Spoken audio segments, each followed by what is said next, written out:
There's this tie-in between space and water. Water is this super powerful element that I don't think we truly understand.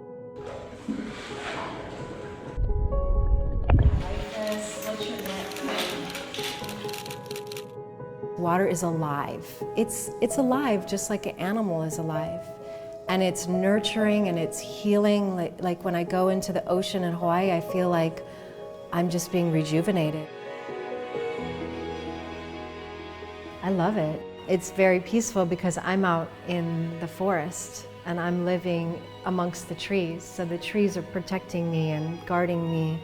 I'm really sensitive to energy, so I had to put myself in a place where I was protected and I felt really calm, where I could create. There is definitely a very strong purpose with what I'm doing that most people don't realize, that I really care about humanity in a really deep way, where I will cry at night and that's why I have to cut myself off from the television. I don't have a television and I have to cut myself off in a way when I'm creating. I've been an artist since I was very young, a teenager. I started writing poetry and making films and taking photographs, 35 millimeter, and developing everything in the darkroom myself. And that was maybe when I was 14, 15. And I was always taking photographs, but I wasn't doing it professionally. And I would say about 15 years ago, I really started to focus on the water.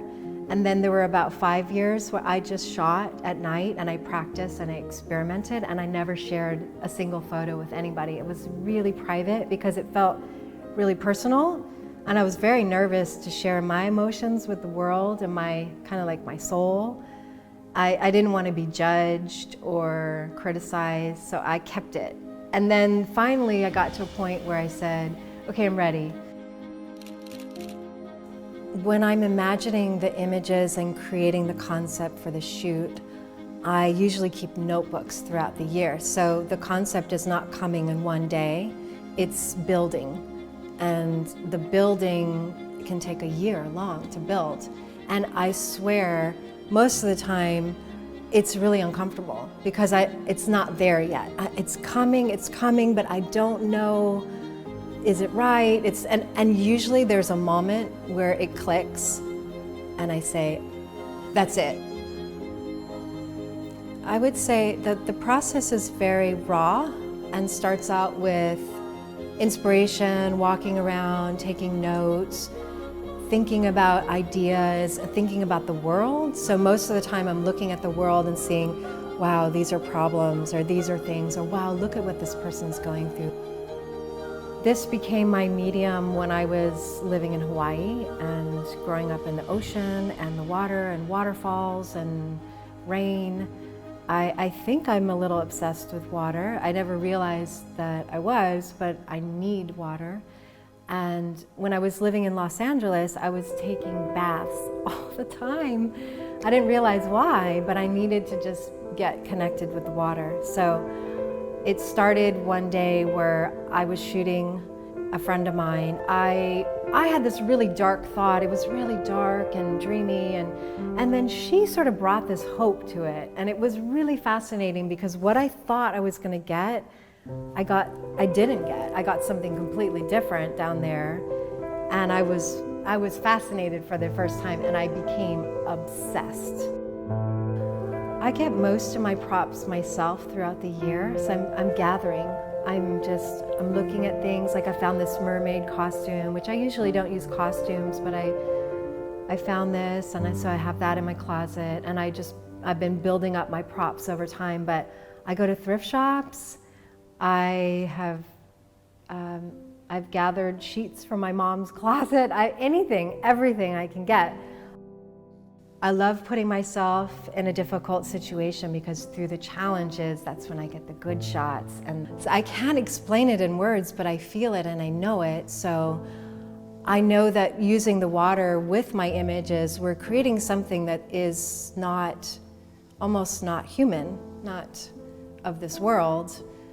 And that's what's really interesting to me, is I get to go there all the time. I get to be in that place. And when I wake up in the morning, I just want to be there. I want to turn off the news, no bad news, and I want to just be here. So that's how I survive. This is my survival.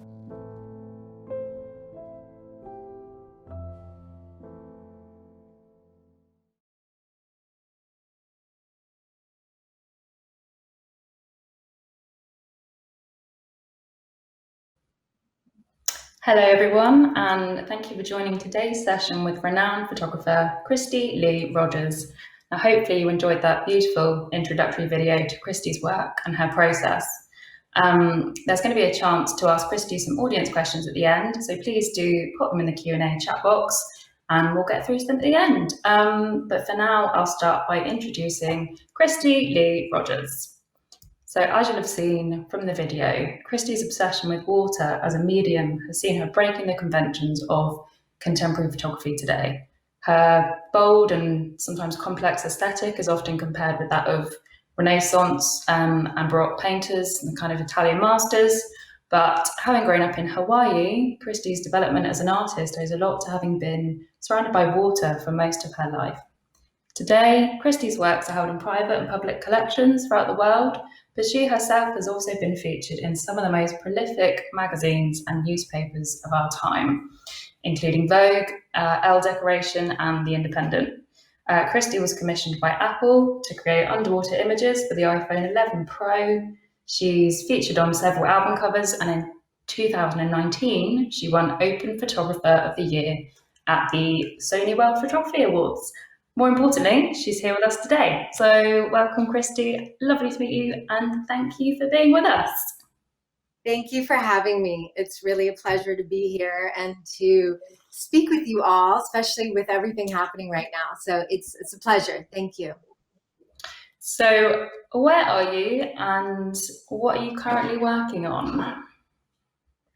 I'm in Nashville right now, so that's where I live and work. This is my studio down here. And I've been working actually the last year on a new collection called Human. And I'm also getting ready for a new collection, which is just in the concept stage of, gathering props and ideas and all that kind of fun stuff. But it's really interesting because March 8th, I was supposed to fly to Italy last year and work on a huge project that was more of a corporate project.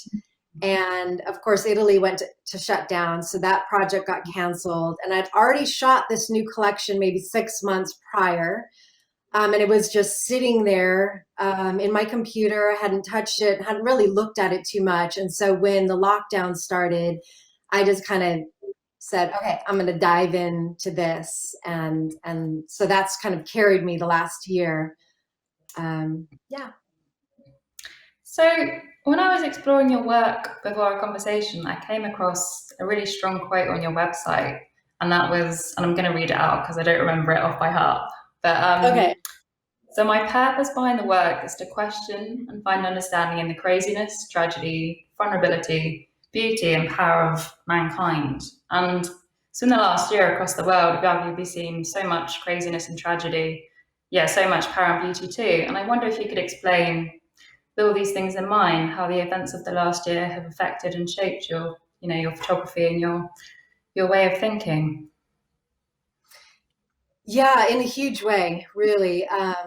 Both good and bad. I would say that, as most artists use what's around them to create with. So I kind of dove in as soon as things went into lockdown. I fell down at first, super depressed about the whole thing. And then I just picked myself up and I said, what am I going to do? What? And the first thing I came up with was I can't let kids suffer. So I went into working on this image called Venus Rising. And it was about kind of just like lifting up the human spirit and sort of rising above all of this craziness. And my rep and we just decided we're going to raise money for, No Kid Hungry and Save the Children, 2 kids charities. So literally, I think it started in March when we did everything online. And I just dropped everything. You know, I had all these projects that got canceled. So I said, well, let's just do this, you know, and we ended up raising $28,000 for both charities. And it was crazy. I mean, trying to print during that time and get this printer's closed down so we print here. And then, you know, we did everything online, but that was my first response.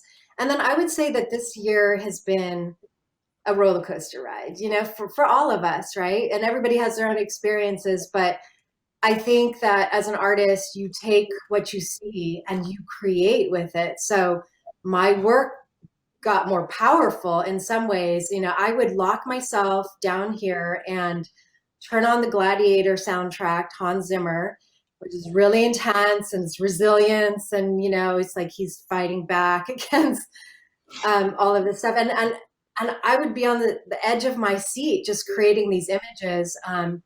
And it was my only way for me to really survive through it. You know, I just lost myself, put the music on and create and just try to work out of it, you know? So for me, it's just forced me actually into my artwork, you know, because I'd have all these other things I had to do, administration stuff, and I just couldn't do I couldn't focus on any of it. So I would just say, well, I'm just going to do my art, you know, and I realized how important art is and photography, and the world needs it right now. And so we need to use that and just pull ourselves off the ground each day and say, okay, get up, stop being depressed and do something. And I think for me, doing something about it made me, like, it pulled me up, you know what I mean? I wasn't the effect of it all. So yeah, I mean, there's a lot going on and I have a lot more to say. I mean, especially with everything happening also with the elections here. And, you know, it's just a whole big, like, the world has changed, you know? And so it's still kind of developing inside of me, you know, what am I going to do? What am I going to say?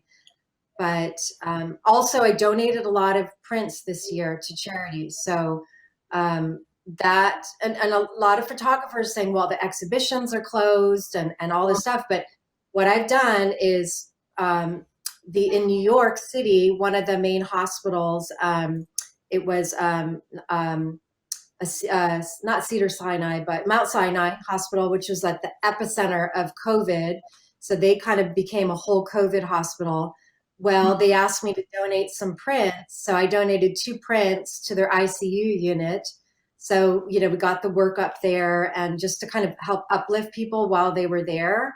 And then a lot of other charities I've donated to. So people would just ask me and I'd say, yes, yes, yes, yes. You know, so like last year was a lot of charity prints. And I was like, I just have to say yes. And I just have to keep doing things.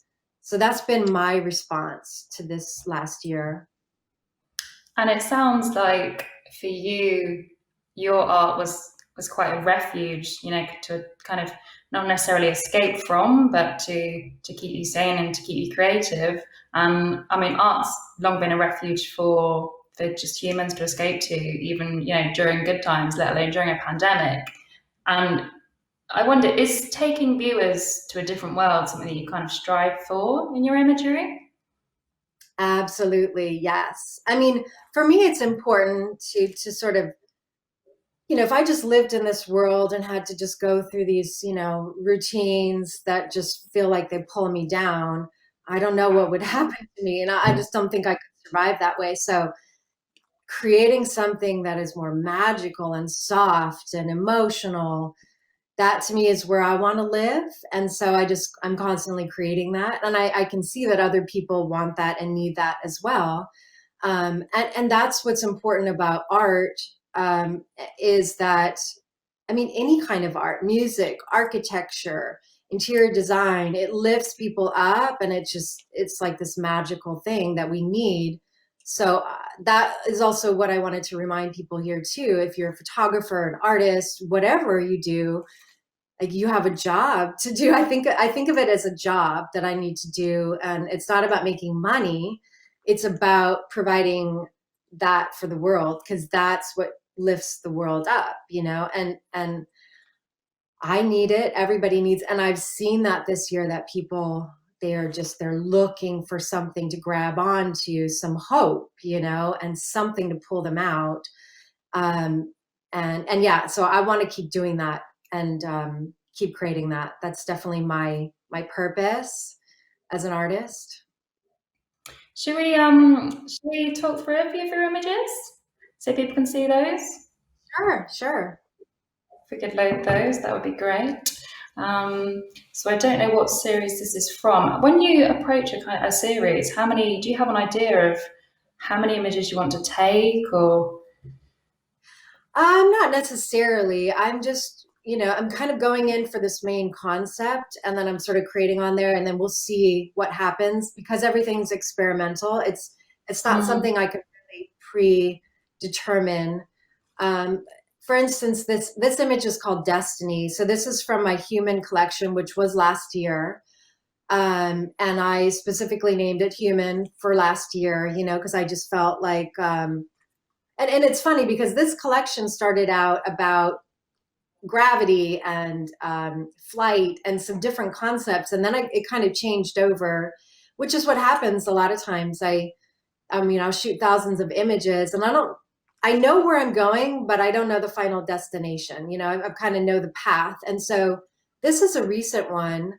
But yeah, so this is human collection, and it sort of goes along with my past collections where I'm talking about vulnerabilities and hope and that sort of dichotomy of good versus evil, and it's who we are as humans. So, and I think if you can see both sides and not judge, and even with what's happening in the world, and say, okay, I understand what's happening, well, what's the flip side of it? What's the opportunity? What can I gain from this? And how could I grow? And I'm not talking about money. I'm talking about for yourself, how can almost, you almost, learn from it? spiritually, right? Yeah, yeah, yeah, Yeah, let me exactly. just go on to the next one. Okay. And so your images, are they is everything we see here shot in camera? Yes. Everything is shot in camera. For some of the images, I started to shoot plates because I couldn't get the whole image together. And most of my old collections are all one image. I started out doing nothing to the images, everything in camera, not even adjusting the colors, nothing. And then now I'm starting to kind of get into technology a little bit more and saying, well, let me see if I can create some plates here. Now that's really difficult. It's actually more difficult with these images because the lighting is really critical. And I'm using these bright lights, and so you really, I can't shoot something from this day and then shoot something from this day and have it work. So And are you shooting above in this image? Are you shooting above the water, or are you in the yes. water? Yeah. Uh, I did start out shooting underwater and I tested everything. I tested the ocean and everything was very experimental, but my style has been shooting from above. And the reason for that is that you're shooting through the water in a different way. So you're getting a lot of refraction and movement happening, and that's that bending. So I'm sort of using that refraction to create that softness, and it can go Yeah. too far. It can, it's a fine balance getting that right shot. Yes. I go to the next one. So how, I'm sure a lot of people will ask, you've probably been asked this hundreds of times. There must be a lot of kind of inherent challenges photographing in water like this. So what would you say were the trickiest elements and how do you overcome them?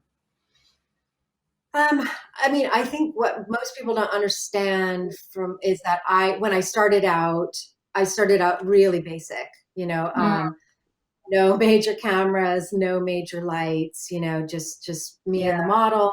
Let's see what we can create. So I kind of worked backwards through the challenges. First thing is, yeah, water is completely uncontrollable. You try to do something and you have a vision in your head. It never ever looks the same way in the water, depending on the pool too. Every pool has a different depth, different colors, different, if the Mm. water is saline versus chlorine. All of these things play a part in the final image. Working with the models, I mean, it's very difficult. And it's funny because I'm just used to the difficulty now. So I kind of know, oh, we're going to go through this and it's going to seem horrible at first. And it's going to seem like we're not getting the shot. And most people might give up at that point and say, this is not Yeah. working. And then I just sort of push through that last, it's that last mile or something you've got to push through. And then all of a sudden it starts working. Um, so many challenges, Yes. And if I don't know how many we've got here. This is beautiful, beautiful colours under the water. How long does a shoot for you typically last? Is it one day or is it a series of shoots with the same models? And I mean, how do you direct models when they're underwater? Well, typically it's many shoots. I like to have days off in between so I can look at the images and figure out what I did wrong. Yeah. So that first day is sort of the trial day.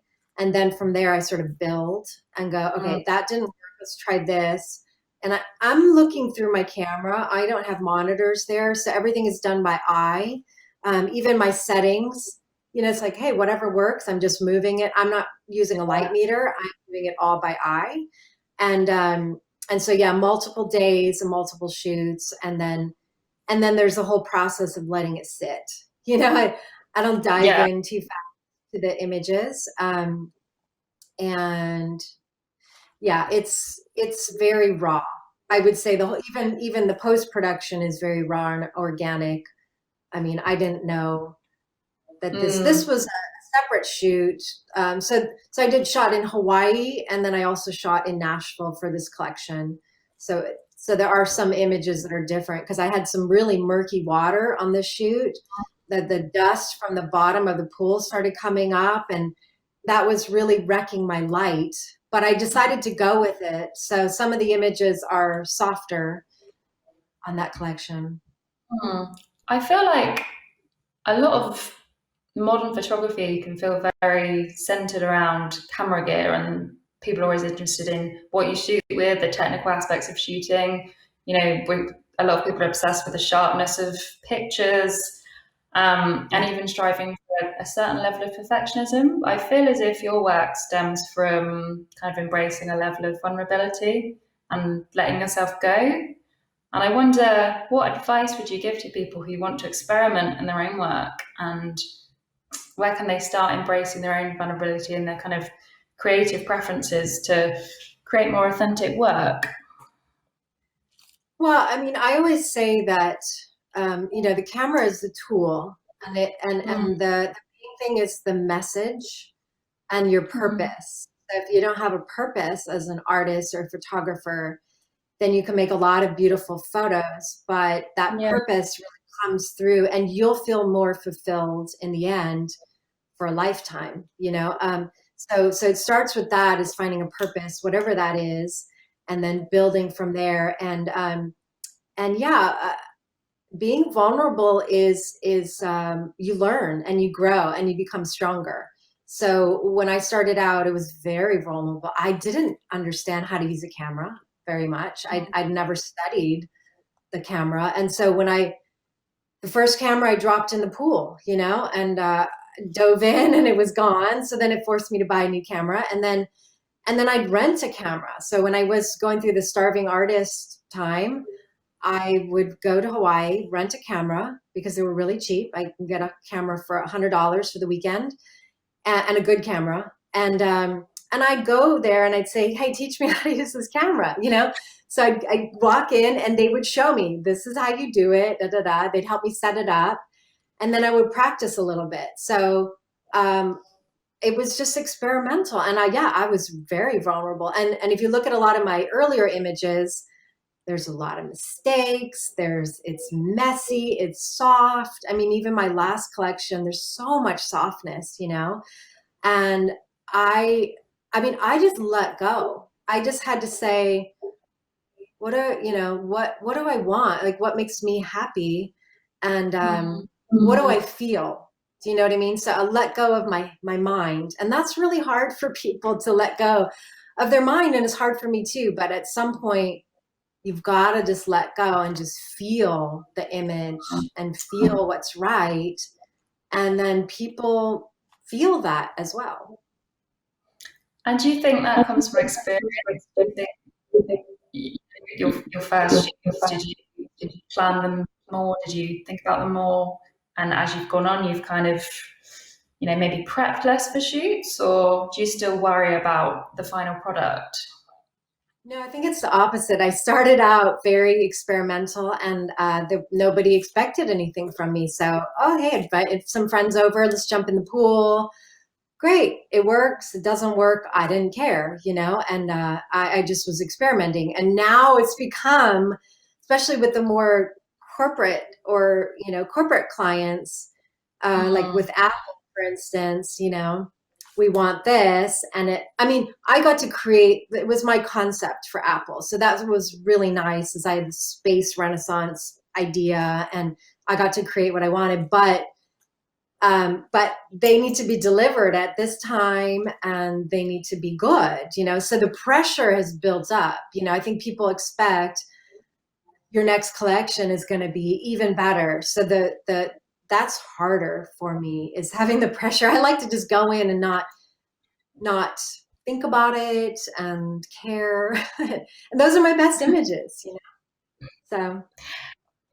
So I was going to ask kind of what's next for you. I saw, I've kind of seen a little bit of your recent project, Water and More or Water and More, correct me if I'm wrong, either way. Yes. Which is a project dedicated to the sort of preservation of water on the planet. But I wonder if you could tell us a bit more about how you see the project evolving and how photography will play a part in this. Yeah, I do have a project that is more of a documentary type of project. It's sort of like a love film for water, I would say, sort of a poetic. And I did start shooting on it, and then I get busy with my photography and shows and stuff. But it definitely will be a project that I continue for a long time. So I am going more into the moving images. I think that they're the future. And nothing, just I'm talking about a photograph moving as well, just that soft kind of movement.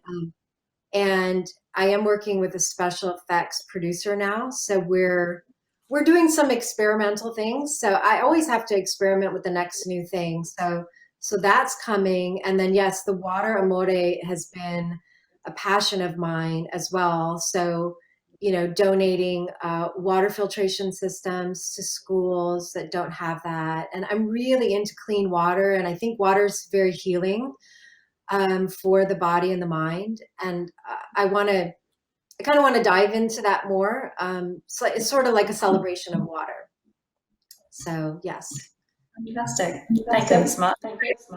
So I think now if we dive into a few audience questions, if that's okay, because we've got lots. Now I know that gear is always kind of a very personal thing for a photographer. So Hannah Netting is asking, what gear do you use, and is one system better than others for shooting these kind of images? Well, okay, so I've shot with everything, including medium format and infrared film and all that fun stuff. But I have liked the Canon 5D Mark III. So my last collections were shot with that. I like the colors with Canon. There's a little bit more of a yellowish feel to it than a Nikon. And I did shoot some of my Muses collection with a Sony as well, but I recently bought a Fuji camera, which is more of a medium format, 100 megapixel camera. It's Yeah. the GX100. And I haven't shot with it yet, but that will be my next experimentation and then of course shooting with the iPhone has been really interesting. I wouldn't Mm. rule it out as a, I don't know how big you can go with it as far as printing, but it's pretty amazing, especially underwater. Lighting, very simple gear. I mean, I find things, use things that are around. I don't use flashes, Like I said, I'm very simple. The tools are just the tools. And my technical guy, he's trying to push me up into these bigger things, but sometimes it holds me back because I don't know how to use it, and then I don't shoot. So it's a camera that you feel comfortable with, isn't it? Even if it's an iPhone, it's what you yeah, feel comfortable shooting with. So I've exactly. got another question from Steve Hayward. Excuse me, looking down. I'm looking down at my phone screen. Who's asked, are all your models in the water at the same time as shot in the images? And how do your models sync holding their breath? Okay, so yeah, most of my images, there are a few long shots, like I said, where I create plates. So it might be 2 images. And I'm no Photoshop expert at all. I'm not a technology kind of person, so it's very crude. But like I said, the lighting has to be it has to match. It has to work. Most of them don't work. So, but yeah, I do get about 6 models, 6 or 7 at the same time, and that's craziness. It's just you've got to do it a lot of times. Um, and yeah, I'm not using tanks. I'm going down. We're holding our breath. Go down, come up. It's just a constant battle. Might get 20 seconds down there. And then the first, Okay. 10 seconds are bubbles, lots of bubbles. Mm. And Yeah. do you use a sort of single shot shooting, or do you shoot in a continuous burst and then Single kind shot, of review? always. Yeah. Yeah, I mean, Okay. a burst is a good idea, but it's almost too much for me. I want to be able to kind of capture what I see. I might stop and go, okay, that's not working, and then I start. And I've got I've got a question from Maria who asks, will you be exhibiting in Europe anytime soon? She'd love to see your work in print. Yes, actually, I have an exhibit coming up in Paris. It's a church called Saint Mary, and they do exhibitions. It's right across from the Pompidou Museum. We were going to have it the end of this month, but it looks like it's been postponed to July. And I will post that on my website. I also have a show coming up in Shanghai, if anybody's in Shanghai. So things are, it's funny, things are open in different places, but that's coming up beginning of April in Shanghai, this new collection. And that's all. I do have another museum show, but that's not going to be till next year. So that's all for now. I mean, it's been limited. It has been limited. And I've got another question. Love your work. Do you have a book of all your photos? Do you create a series, a book, from each series that you shoot, or? I should, and I've had that on my list to do for a long time. I did put out a book a while ago, and that one sold out. And I have been offered another book, and I just need to confront that. And really, I would love to do something with all the images. So it is coming soon. It's something I've been working on. It's just actually this last year has been kind of a little crazy, and just trying to build up a team as well to help me, so I'm not doing it all. But yes, I will soon. I promise. I promise. I would love to see that. Yes. So something you've mentioned before is this idea that artists create the world around them. So Yes. what does it mean to you, and how would you encourage, artists or photographers or creatives watching to take this phrase with them? Well, you have to remember that everything is created. Nothing is just as it is. So artists do create the world because that's the future. Everything had been dreamed up You know, look at airplanes, like look at technology. Everything is dreamed up and then it's created. So we have to remember that. And I would say, especially during this time, to look at what's happening, but not get too focused on the news and falling into that trap of fear and that, oh, everything's so terrible. You have to ask yourself, what do you want the future to be? How do you imagine it? And you really have to kind of dive in and let go and then start creating that. And actually, I think just if imagining it and seeing it, you're going to already start creating it. So the world needs you. That's what I would say again. The world needs you to create your art. So you get off the floor. If any of you are on the floor, and I know because I've been on the floor, pick myself up and just say, get to work. You have a job to do and create the future. Use this, use it, you know? And that's also what artists do too, is they use darkness, they use the stuff to create something. And you said, if we talk a little bit about inspiration, inspiration is very different for everyone. I know you said you kind of don't watch the news and you shut yourself off from that. Do you find that sometimes creativity, you know, it obviously comes from within, but we can be so bombarded with external sources of things that sometimes you just have to shut off and hone in, and that helps you, you know, as you said, um, to sort of go with feeling and knowing rather than thinking too much about your work. Yeah, I mean, there's a place for it, you know. I mean, I especially if you're being inspired by the news or you're creating something out of that, then that's valid. You know, for me, it actually works against me. But yeah, there's a certain part of the mind, I think, that is just working double time and you're not in control of it, you know, and it's all these, well, is that good? Or will they like that? Or am I saying the right thing? And then at some point you just have to sort of let go and be there and know, like, I know when the image is complete because I feel it.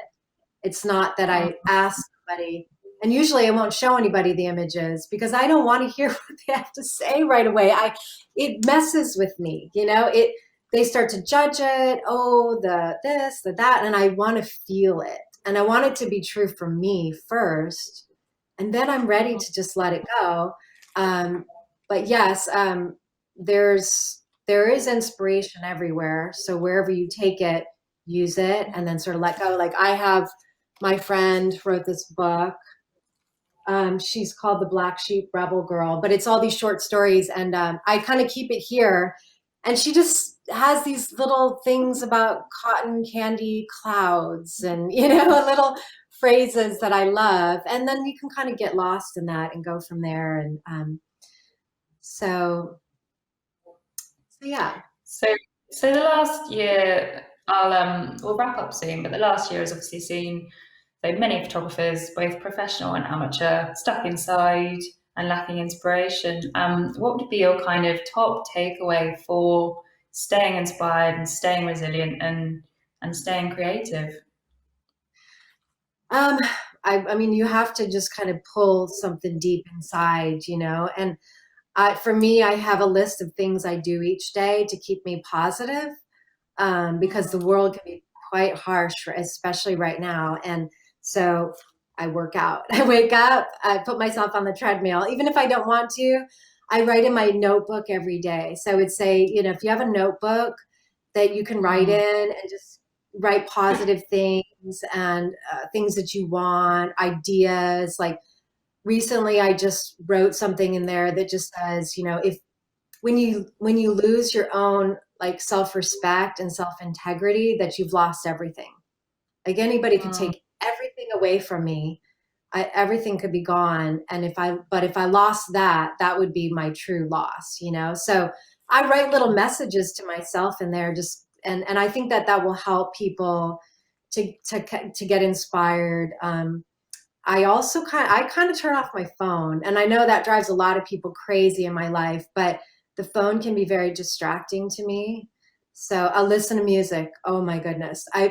I mean, my house always has music on constantly, even if it's just soft music. I read a lot. I mean, I have some other books that I'm reading too. This one is The Pirate Queen of Ireland. She was a real pirate. She's like the only female pirate, But I lose myself in different areas, reading and Mm, writing, and that I think that's important right now. Is, like I said, unless you're using the news, turn it off. Get it maybe yeah. once a week, or something, and then dive off and do these kind of things. Get on Mm. here and get inspired. Well, thank you so much. This session has gone so quickly. I think we'll leave the Q&A open for people if they want to drop questions in there, and people can, this talk will be up online soon on the Spring Shoots Photography Show website for 30 days. So if you want to watch it again or share it, then please do. But thank you so much for being with us, Christy, and look forward to seeing more of your work and the book and exhibition soon. Yes, thank All you, right. Lauren, so much. Thank you all. Thank you.